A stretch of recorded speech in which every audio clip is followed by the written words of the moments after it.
के संग में शामिल होता था तो बुद्ध उसे सबसे पहले शांत रहने के लिए कहते थे। ध्यान की अवस्था में जान से पहले उसे भिक्षु को शांत रहना सिखाया जाता था। आज के मुश्किल दौर में तनाव पैदा होना तो लाजमी है। ऐसे में अगर आप हर रोज कुछ देर मौन रहने का अभ्यास करते हैं तो इससे आपके तनाव पैदा होने वाले हार्मोन के लेवल में कमी आती है। इससे आपका दिमाग बिल्कुल शांत होता है, गुस्सा नियंत्रित रहता है और तनाव बढ़ाने वाले हार्मोन्स का लेवल घटता है। आज के इसमें हम जानेंगे कि किन मौकों पर हमें शांत रहना है और किन मौकों पर हमें बोलना है और शांत रहने से हमारे अंदर क्या क्या बदलाव आ सकता है। दोस्तों, संध्या काल का समय था। गुरु अपने सभी शिष्यों को बोलते हैं, कल सुबह सब लोग नदी में स्नान करने के बाद तुरंत हमारी कुटिया के सामने उपस्थित हो जाना। सभी इसी से हैरान रह जाते हैं कि हम लोगों ने कुछ गलती की है क्या, लेकिन गुस्से से यह कहते हैं कि हो सकता है कि गुरुजी कल सुबह कुछ अच्छी बात बताने वाले हैं। सब लोग रात को सही समय पर सो जाते हैं और सुबह उठकर सभी लोग नदी में स्नान करने के बाद वापस गुरुजी के सामने उपस्थित हो जाते हैं। गुरु कहते हैं, आज हम तुम सबको चुप रहने के फायदे के बारे में बताऊंगा। गुरु कहते हैं, 10 मौके जहां पर चुप रहने से होता है लाभ और बोलने से नुकसान। गुरु कहते हैं, अगर आप इन 10 मौकों पर शांत हो गए यानी मौन हो गए तो आप जो चाहेंगे वही मिल जाएगा। आपकी जिंदगी में चमत्कारिक बदलाव शुरू हो जाएंगे। जरूर से ज्यादा बोलना या चुप रहना दोनों ही अच्छी बात नहीं है। जैसे जरूर से ज्यादा बारिश हो जाना या फिर धूप दोनों ही दिक्कत देती है, उसी तरह अनावश्यक बोलने से भी काफी नुकसान होता है। गुरु कहते हैं कि पहला ऐसा मौका जहां पर व्यक्ति को चुप रहना चाहिए, बिना तथ्य के ना बोले। गुरु ने कहा, अगर आपके पास कोई तथ्य नहीं है तो वहां चुप रहने में ही भलाई है। चुप बैठने से दिमाग में नई कोशिकाओं का निर्माण होता है और इससे ज्ञान की वृद्धि होती है। बोलने में भलाई वही है जहां आपको किसी चीज के बारे में पूरा ज्ञान हो। अगर आप बिना तथ्य के बोलते हैं या फिर बेवजह बोलते हैं तो आपका वहां मजाक भी बन सकता है। अगर आपके पास पर्याप्त जानकारी नहीं है, ऐसी जगह पर बोलने से आपका मजाक तो बनी रहेगी, साथ ही साथ लोगों का भरोसा भी आपसे उठने लगेगा। इसलिए ऐसी जगह पर शांत रहो जहां तुम्हें पता ना हो कि क्या बोलना है क्या नहीं। कई बार कुछ लोग ऐसे होते हैं जो हर जगह अपनी उपस्थित बताने लगता है। उन्हें पता नहीं होता है कि हमें क्या बोलना है, लेकिन फिर भी बोलते जाते हैं और फिर बाद में दूसरे लोग उनके जान के बाद उनका मजाक उड़ते हैं। जब तक आपको उसे तथ्य के बारे में अच्छा ज्ञान नहीं है, उसके बारे में पता नहीं है, तो वहां चुप रहना ही ज्यादा समझदारी है। गुरु ने कहा, दूसरा ऐसा मौका जहां पर व्यक्ति को चुप रहना चाहिए, शब्दों से ना पहुंचे ठेस। अगर आपके शब्द किसी को मानसिक ठेस पहुंच रहे हैं तो वहां चुप हो जाना चाहिए। कमजोर व्यक्ति के बारे में कुछ भी बोलकर आप महान नहीं बन सकते हैं। महान आप किसी कमजोर व्यक्ति का साथ देने में बनेंगे। कई बार होता है कुछ लोग अपने से छोटे व्यक्ति को भला बड़ा कहते रहते हैं। सामने वाला इंसान तो कद से आपसे छोटा है, वह आपको कुछ नहीं बोलेगा, लेकिन आप उसकी नजरों में गिरते चले जाएंगे। हो सकता है कि कल वह भी आपसे पद में बड़ा हो जाए। पद में आपसे जब वह बड़ा हो जाएगा तो आज जो रवैया आपका उसके साथ है, आने वाले समय में वह भी आपके साथ वही करेगा। आप किसी को नीचा दिखाकर बड़ा नहीं बन सकते हैं। बड़ा बनना है तो अपने से छोटे लोगों का इज्जत भी करना सीखें और साथ ही साथ बड़े लोगों का भी सम्मान करना चाहिए। लोगों को लगता है कि अगर वह अकड़ कर बोलेंगे और सामने वाले को नीचा गिराने की कोशिश करेंगे तो वह बड़े बन जाएंगे, तो यह उन सब की भूल है। बड़े होने की बजाय आप उनकी नजरों में गिरते चले जाएंगे। गुरु ने आगे कहा, इसलिए शिष्यों तुम सब जब भी बोलना आदर भाव से बोलना, ताकि तुम्हारी बात लोगों को अच्छी लगे। बोलने में भाई, बहन, माता, पिता, मित्र इत्यादि शब्दों का इस्तेमाल जरूर करना। इससे तुम्हारी मान प्रतिष्ठा तो बढ़ेगी, साथ ही साथ लोगों की नजरों में तुम समझदार व्यक्ति बनते जाओगे। गुरु ने आगे कहा, तीसरा मौका जहां पर व्यक्ति को चुप रहने में ही भलाई है। क्रोध या घृणा करने वाले लोग, जब कोई अपना या सागा संबंधी आप पर क्रोध कर रहा हो, आपका अपमान कर रहा हो, तो आपको उसे वक्त चुप रहना चाहिए ताकि सामने वाले का गुब्बारा पूरी तरह से फट जाए। आप यदि सही हैं तो उससे कतई माफी न मांगे और चुप कर ही सही समय का इंतजार करें। वह खुद आपसे माफी मांग लेगा जब उसे अपनी गलती का एहसास हो जाएगा। गुरु आगे कहते हैं कि अगर आपका कोई सागा संबंधी आप पर क्रोध कर रहा हो और आप उसे समय शांत हैं, तो यह आदर सम्मान देने की निशानी होती है। इससे ना कोई छोटा होता है और ना बड़ा। अगर आपको क्रोध आ रहा है तो आप या तो वहां से किसी का अनादर किया बिना चले जाए या फिर चुप रहे। क्रोध करने से आपके रिश्ते खराब होंगे। क्रोध हमेशा क्रोध करने वाले व्यक्ति का ही बुरा करता है। गुरु आगे कहते हैं कि एक बार की बात है, एक सांप जंगल से भागते हुए किसी राजा के घर में पहुंच गया। लोगों ने छेड़खानी की तो वह बहुत ही गुस्सा हो गया, जिससे घर में जो तलवार पड़ी हुई थी उसी को लपेटकर कसने लगा और धीरे धीरे उसका पूरा शरीर कट गया। ठीक उसी प्रकार हमारा गुस्सा भी तलवार की भांति काटता रहता है। गुस्सा ध्यान से खत्म होता है। प्रतिदिन अगर आप ध्यान की मुद्रा में बैठे हैं तो आपका गुस्सा आपके नियंत्रण में रहेगा। गुरु आगे कहते हैं कि यह तरीका है कि आप प्रतिदिन ध्यान का अभ्यास करें। इससे आपके शरीर में जो हार्मोन गुस्से को बढ़ावा देते हैं वह सब तुम्हारे नियंत्रण में रहेंगे, जिससे शरीर गुस्से पर आसानी से काबू पा लेगा। लेकिन एक तरीका यह भी है कि जब भी आपको गुस्सा आए तो आप यह समझने का प्रयास करो कि क्या मेरा गुस्सा जायज है या नहीं। हमें वहां पर बोलना चाहिए कि नहीं। जब आप खुद इस बात का आकलन, तो आपको खुद पता चल जाएगा कि हमें गुस्सा करना चाहिए या नहीं। फिर भी आपको गुस्सा आ रहा है तो आप वहां से हटने का प्रयास करें, वहां से दूर चले जाए। धीरे धीरे समय के साथ आपका दिमाग शांत हो जाएगा। गुरु ने कहा चौथा ऐसा मौका जहां पर इंसान को बहुत ही समझदारी के साथ काम लेना चाहिए, वहां पर आपको चुप रहना ही चाहिए। जहां पर उसे मुद्दे से आपका कोई संबंध न हो। अगर आपका किसी मुद्दे से कोई संबंध न हो तो वहां आपका चुप रहना बनता है। बिना किसी वजह अगर आप दूसरे के मुद्दे पर बोलेंगे तो यह आपके लिए अनिष्टकारी होगा। इसमें केवल और केवल आपका ही नुकसान है। जल्द ही आप किसी दो लोगों के बीच हो रहे विवाद में जल्दी अपनी टांग ना डालें। अगर सामने वाला आपको बुला रहा है अपना झगड़ा शांत करवाने के लिए, तो ही आप वहां पर जाए। किसी की व्यक्तिगत जिंदगी में दखल अंदाजी नहीं देनी चाहिए जब तक कि वह व्यक्ति आपको नहीं बुलाता है। अपने झगड़े को शांत करवाने के लिए कुछ लोग फालतू में दूसरे के विवाद में कूद पड़ते हैं। इससे उनके मान सम्मान मर्यादा पर लोग उंगली उठाने लगता है। गुरु कहते हैं कि 10 मौकों में 5वां ऐसा मौका जहां पर व्यक्ति को बहुत ही समझदारी के साथ चुप रहना चाहिए। आपके शब्दों से किसी मित्र को हानि ना पहुंचे। अगर आपके शब्द सामने वाले के परिवार या मित्रों की प्रतिष्ठा के बारे में बुरी झलक दिखा रहे हैं तो आपको चुप रहना चाहिए। किसी के परिवार या फिर मित्र के बारे में बड़ा बोलने से केवल आप ही बुरे बनेंगे। जो चीज आसानी से खत्म की जा सकती है उसे अपने शब्दों से बड़ा ना करें। बिना चिल्लाए बात करने का प्रयास करते रहना चाहिए। अगर आप बिना चिल्लाए कोई बात नहीं कह सकते तो आपका चुप रहने में ही भलाई है। किसी पर चिल्लाने से आपके व्यवहार के बारे में पता चलता है। जयद बोलने से चीजें हमेशा खराब ही होती हैं। कई बार कुछ रिश्ते ज्यादा तेज बोलने की वजह से टूट जाते हैं। इसलिए अपनी आवाज में मीठापन लाना है। आपके शब्दों से आपके दोस्त को हानि नहीं पहुंचनी चाहिए। कभी कभी दोस्तों के जब हम मजाक हैं तो रहे कि आपके शब्दों से किसी का अनादर ना हो। मजाक को भी हमेशा शब्दों के मायने में ही रखें। जहां किसी को शब्दों से चोट लगे वहां चुप हो जाए। फालतू बोलने से हमेशा नुकसान ही होता है। किसी और की प्रतिष्ठा को अपने शब्दों के मध्य से उसे हानि नहीं पहुंचनी चाहिए। यदि आपके शब्दों से किसी और को ठेस पहुंच रही है तो वहां आपको चुप हो जाना चाहिए। जब कोई व्यक्ति आपके सामने नहीं है तो आप उसे व्यक्ति के बुरे में बुरे शब्द किसी तीसरी व्यक्ति के सामने ना बोले। गुरु कहते हैं छठा मौका जहां पर व्यक्ति को चुप रहना चाहिए।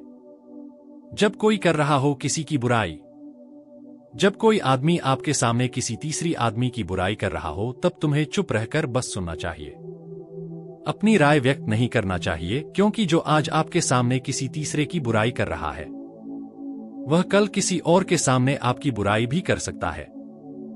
यदि आपने कुछ कहा है तो नीति शास्त्र के अनुसार जो अपने मुंह को बंद रखना है और बुद्धि से काम करता है वही इंसान समझदार होता है। बिना जरूरत के बोलना, किसी के बारे में किसी के बीच में बोलना या गलत बात है। कभी कभी हमारे लिए बुद्धिमानी इसी में होती है कि हमें अपना मुंह ऐसी जगह पर नहीं खोलना चाहिए। गुरु कहते हैं, 7वां ऐसा मौका जहां पर व्यक्ति को चुप रहना चाहिए। जब कोई नहीं समझे आपकी भावना, यदि आपको लग रहा है कि कोई व्यक्ति आपकी भावना, दुख या परेशानी को शब्दों में नहीं समझ रहा है, यदि आपको लग रहा है कि सामने वाला व्यक्ति आपकी भावना या दुख को या आपकी जो परेशानी है उसको वह समझ नहीं पा रहा है या समझना का प्रयास ही नहीं कर रहा है या वह आपको ध्यान से सुन ही नहीं पा रहा है, तो ऐसे व्यक्ति के सामने आप चुप ही रहे, क्योंकि ऐसे लोगों को आपकी भावना या दुख से कोई मतलब नहीं होता है। ऐसे लोगों को अपना राज बताकर आप पछताएंगे ही बाद में, इसलिए हर किसी को अपने मन की बात नहीं बतानी चाहिए। अगर आपको लग रहा है कि सामने वाला आपकी बात को नहीं समझ पा रहा है, आपकी भावनाओं को नहीं समझ पा रहा है, तो वहां पर आपको नहीं बोलना चाहिए, क्योंकि आज मैं आपका मजाक ही बन जाएगा। जब आपको लगे कि सामने वाला आपकी भावनाओं को ठीक तरीके से समझ रहा है, आप जो कह रहे हैं वह ठीक से सुन रहा है, तभी आप उसे अपनी बात कहें। गुरु कहते हैं कि 8वां मौका जहां पर आपको चुप रहना चाहिए, जब कोई इंसान अपना दुख व्यक्त करे। यदि कोई इंसान अपने दुख या परेशानी को आपको बता रहा है, तो इसका मतलब यह है कि वह आपको अपना समझ रहा है। ऐसे में तुरंत ही उसे समाधान बताने के बजाय चुप रहकर उसके दुख या समस्या को सुनना चाहिए। उसके दुख या समस्या को किसी और को बिल्कुल भी ना बताएं। वह इसलिए नहीं बता रहा है कि उसकी समस्याओं का समाधान कर देंगे, बल्कि वह इसलिए भी बता रहा है कि सामने वाला उसकी बात को समझ रहा है। कई बार बताने से दुख कम हो जाते हैं। आपको अपना दुख इसलिए बता रहा होगा कि उसे लग रहा है कि आप उसकी बात को समझ रहे हैं। दुख बांटने से कम हो जाता है। इसलिए जब कोई व्यक्ति अपना दुख आपसे व्यक्त करे, तो आप चुप मार कर उसकी बात को बहुत ही ध्यान से सुने, ताकि उसके दुख कम हो जाए, उसके मन का बोझ हल्का हो जाए, क्योंकि उसके मन में जो भी बातें थी वह आपको सब बता दिया। गुरु आगे कहते, 10 जगह में नहीं ऐसी जगह जहां पर आपको चुप रहना चाहिए। जहां पर दुष्ट प्रकृति के लोग रह रहे हो और गली गलौज कर रहे हो, तो आप वहां पर मत जाइए।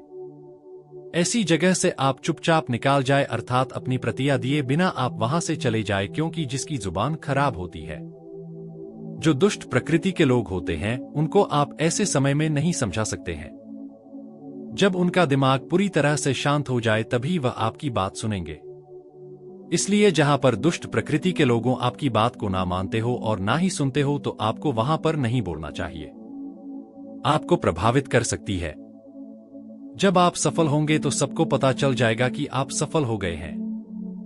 हिंडोरा पीटने से नुकसान आपका ही होगा। इतना कहकर गुरु ने कहा, शिष्यों, आज बस इतना ही। अगर तुम सब मेरी इन 10 बातों को अपने जीवन में अपना लेते हो, तो तुम सब काफी हद तक परेशानियों से बचे रहोगे। यहां से जाने के बाद मेरी यह बातें आपके जीवन किसी वरदान से कम साबित नहीं होगी। कई सारे लोग होते हैं जो कहीं पर भी जाकर किसी को भी कुछ कुछ बोलते रहते हैं, लेकिन उन्हीं के बातों से कुछ जगहों पर विवाद भी हो जाता है। इसलिए आपको बता दूं, जब आप कहीं जाते हैं और वहां पर आपको उन सभी चीजों के बारे में पता नहीं होता है, जिन चीजों के बारे में आप किसी को बताना चाहते हैं, तो आप वहां पर उसे व्यक्ति को उसके बारे में गलत चीज ना बताएं, क्योंकि यदि आप गलत चीज बता देते हैं और आगे चलकर उन्हें परेशानी होती है, तो आपको वहां पर समस्या हो सकती है। दो, आपके किसी शब्दों से किसी दूसरे व्यक्ति को ठेस न पहुंचे। जब आप किसी व्यक्ति से मजाक करते हैं या फिर आप अपने दोस्तों के बीच मजाक करते हैं, तो कुछ ऐसे शब्द होते हैं जिनसे उन्हें बहुत दुख होता है। तो आपको मैं बता दूं, जब आप अपने दोस्तों से या फिर अपने रिश्तेदारों से इस तरह से बात ना करें कि आपकी बातों से उन्हें ठेस पहुंचे और आपके वहां पर परेशानी हो सकती है। तो आप जब भी बात करें तो आप अपने बातों पर ध्यान रखें और साथ ही साथ आपको वहां पर कुछ संबोधन का प्रयोग अवश्य करना होगा। 3, क्रोध में किसी के सामने ना बोले।